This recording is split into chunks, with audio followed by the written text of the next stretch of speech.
Pathmonk is the intelligent tool for website lead generation. With increasing online competition, over 98% of website visitors don't convert. The ability to successfully show your value proposition and support visitors in their buying journey separates you from the competition online. Pathmonk qualifies and converts leads on your website by figuring out where they are in the buying journey and influencing them in key decision moments with relevant micro experiences like case studies, intro videos, and much more. Stay relevant to your visitors and increase conversions by 50%. Add Pathmonk to your website in seconds. Let the AI do all the work and get access to 50% more qualified leads while you keep doing marketing and sales as usual. Check us on pathmonk.com. Welcome to today's episode. Let's talk about today's guest. We have Jon McDonald, president, founder, CEO there at The Good. How are you doing today, Jon? Doing great. How about yourself? I'm doing great. Thank you so much for asking. And well, Jon, I'm sure our listeners are tuning in, wondering what The Good is all about. So in your own words, tell us a little bit more. And The Good is a digital journey optimization firm. So we help brands to better understand their consumers and use that data to help improve the digital experience that folks are having generally on their website. So once somebody gets to your site, we help them accomplish their goals that they're there to do, which is, we found over 15 plus years, is only really two things. That is to understand if you can help solve their pain or need, and if you can, to convert as quickly and easily as possible. And so we want to help brands to understand what the consumer's pains and needs are, help them clearly communicate whether there's alignment there, and then get them to convert as quickly and easily as possible. Definitely important. Love that as well here with Pathmonk. And so that way then our listeners could get a good understanding there of The Good, Jon. What would you say then is that key problem that you guys like to solve? Well, I think that there is a big challenge where brands have a hard time reading the label from inside the jar. What I mean by that is they are too close to their websites. They know their product inside and out, and they typically are the ones who are designing the website and the ones who are forming the user experience on that website or in that app. The concern is that they don't have a really clear or really helpful understanding of what the experience is like for the consumer. We want to make sure that that voice is raised and that the consumer's challenges and that their preferences are met by that brand. Definitely important. Okay. And so is there a certain vertical then or a segment? Is there an ideal ICP for The Good for you guys? Mm-hmm. Yeah. So I would say we have two ICPs, e-commerce brands typically doing at least 15 million a year, generally prefer to see them doing about 50 million a year online in revenue, and also larger SaaS brands. So we work with brands like Nike, Xerox, Adobe. We overhauled The Economist paywall. So if you have ever gone to The Economist to read an article about world finance, et cetera, you've hit that paywall. That was our team that overhauled that. So you have a pretty wide range of an ICP, but it's anybody who is looking to improve that digital experience and has a conversion point that generally would lead to additional revenue. Definitely important. Okay, awesome. And so that way, how would somebody then usually find out about The Good? Is there a top client acquisition channel for you guys? Yeah, I like to call it expertise-based marketing. And I call it that because it's really difficult to tell somebody that they have a digital journey issue or even a conversion challenge, right? A brand knows that they have a conversion challenge, right? They're not happy with their conversion rate, or they have some external pressures coming in, maybe from their board or from a higher level executive who says, hey, I'm dumping a lot of money into ads and getting people to the site, and the site just isn't converting. So we want to be, when those folks are searching for solutions to those problems, we want to be the first thing they find. And if they're looking for help solving those problems, they're going to ask a handful of questions to Google or their network, and we want our name to come up. So we do that through generally producing a ton of really helpful content. I'm a firm believer that we should give away our thinking unless you want it specifically applied to your brand or your challenge. So we will tell you at a high level everything that we do. But if you want us to come in and help you to apply that to your specific brand or challenge, that is when you need to become a client of the Good. So I've actually authored 3 books, and all of those books have become bestsellers on Amazon. The books will tell you everything you need to know. But the idea behind that is folks read that book and then they understand, wow, this is actually more involved and probably more complicated than I want to dive into myself. I'm going to hire the experts to do that. Yep, definitely. That's super important. And so that way our listeners then who are tuned in could go ahead and visit you. They could always check you out at thegood.com. What role does the website then play for client acquisition for you guys? I like the first thing I like to think of it is validation, right? If somebody hears from a network contact or they find us via search or see one of our team members on LinkedIn and they go to thegood.com, I want them to very clearly see that we are experts and we know what we're talking about. So that is done through case studies. That is done through sharing a lot of our thinking, right?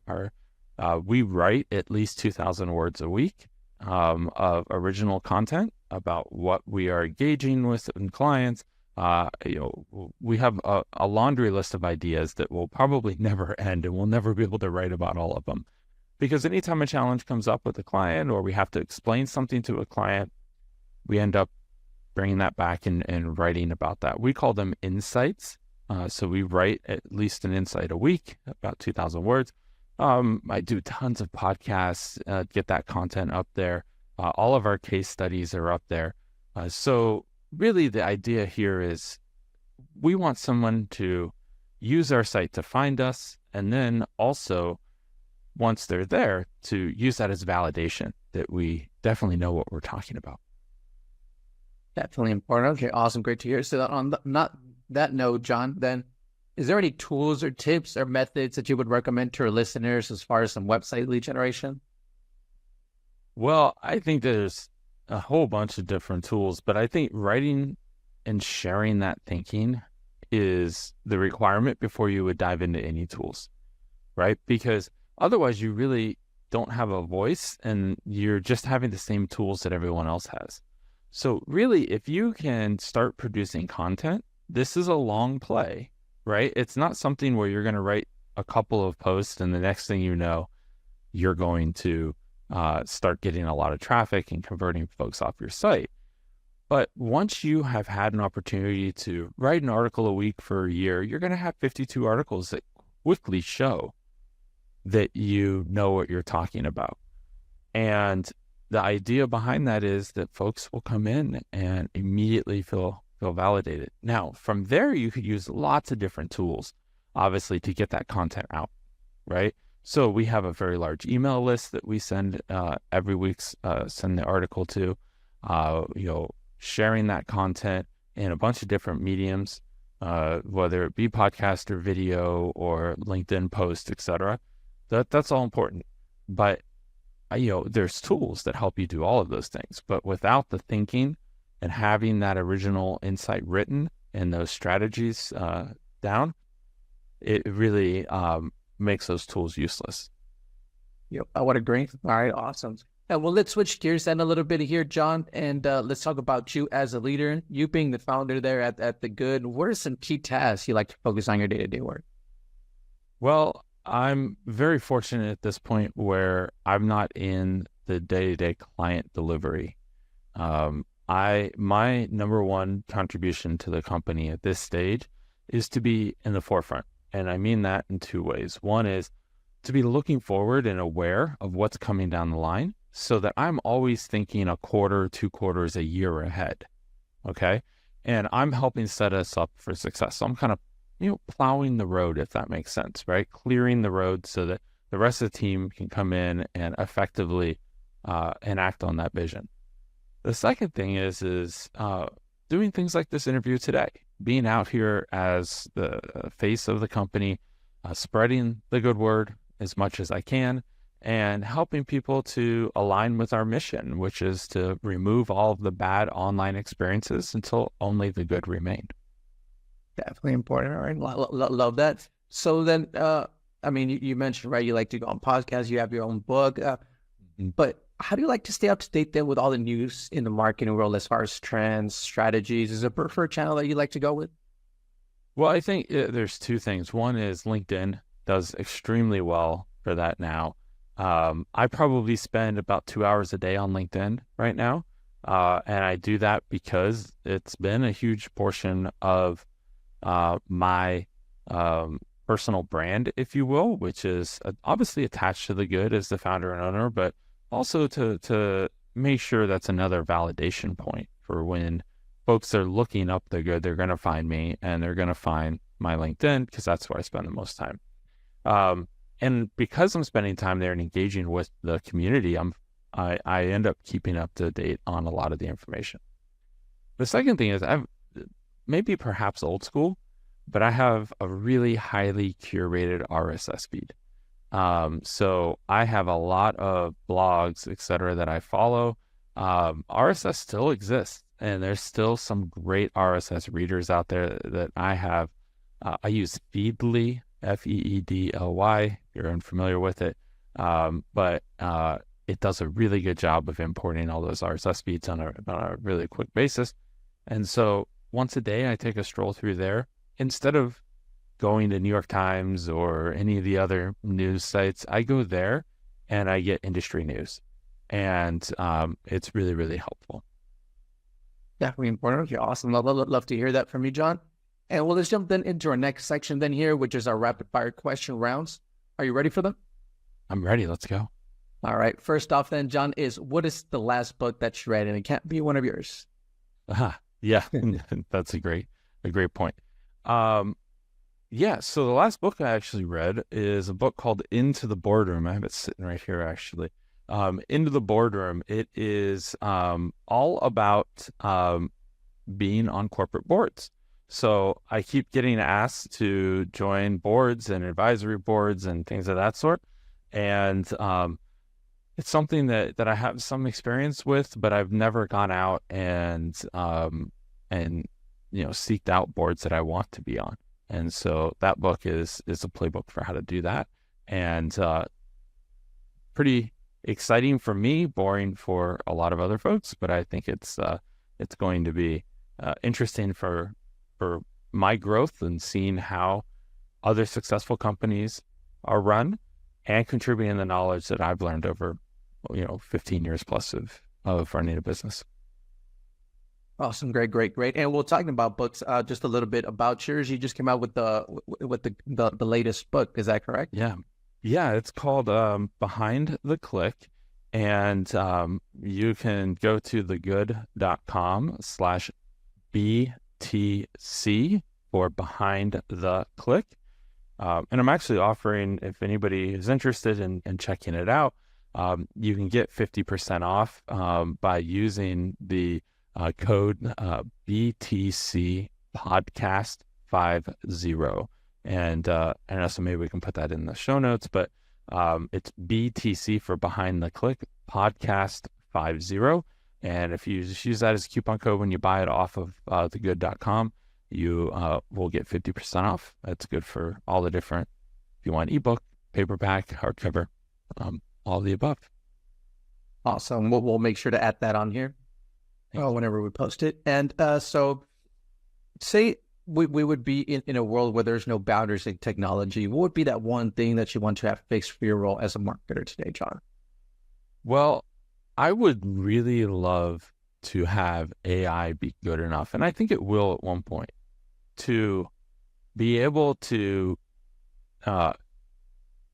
really help user testing. And I mean that because I think the number one reason most brands don't convert as well as they should is because they're not talking to their customers. So I mentioned this earlier. If you could have a chat bot that would be your perfect ICP and be able to truly answer questions in a way that is going to be helpful, then I think that would be amazing. I think we're actually a pretty far ways away from that. Folks will say they have that. I've used all the tools that are out there. I've done a lot of research on it. It's not great. What I'm talking about here is being able to understand the psychological factors behind why people don't convert and what makes a good experience for them. And after writing, Behind the Click, which is all about those hidden psychological forces that influence decisions online, it really has occurred to me that AI is further away from that than what most people are concerned about or think about. Definitely. Okay. All right. So on that note, then, if there's one repetitive task that you could automate, what would that be? Well, if we're saying there's absolutely no barriers whatsoever, I would say email. I would love to have a tool that would respond to email for me.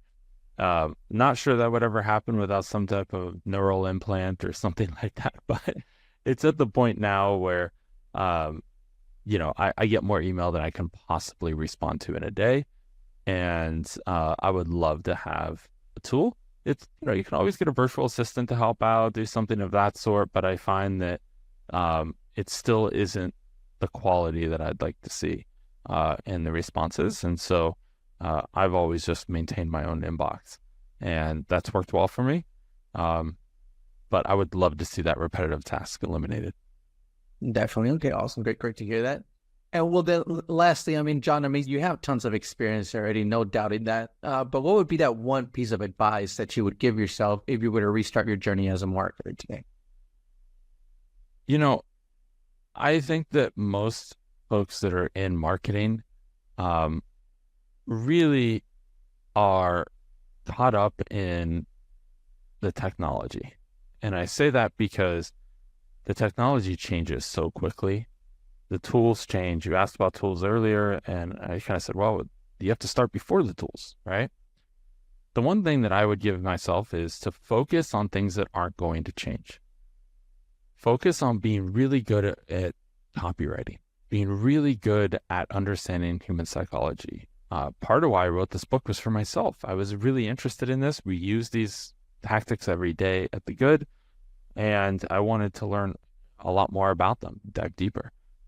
I think if folks in marketing understood human behavior more, it would be a lot more successful and easier for folks. I think what's happened is people are relying too much on the tools now, and not as much on the why, right? They're really good at the what. I need to optimize for SEO. I need to post on social. I need to do all these different marketing tactics. And they know what they need to do, but they don't understand the why and the consumer's why. And that's what creates problems. Definitely. Okay. Very good. Great to hear that from you. Thanks for sharing that with us, Jon. And well, we are coming to the end of the show here today, Jon. But before we do, and I do want to give you the last word, say someone forgets everything about the interview today. What is that one thing they should remember about The Good? About The Good in particular? Well, I would say that you can optimize your digital journey on your site. I think the first step you need to do is talk to your consumers. And if you're having too many challenges doing that or want some help doing that, go look at our content. We give you outlines for conversations, how to do all of that stuff. So just go to thegood.com and click on insights and educate yourself. We have an encyclopedia of data from 15 years up there. So it's all there for the taking and free. So utilize it. Definitely important, Jon. Well, thank you so much for being on with us. To our listeners, you could always check them out at thegood.com. And well, thank you so much for being on with us and for listening in. And we're looking forward to our next episode here at Pathmonk Presents. Thanks a lot, Jon. Thank you.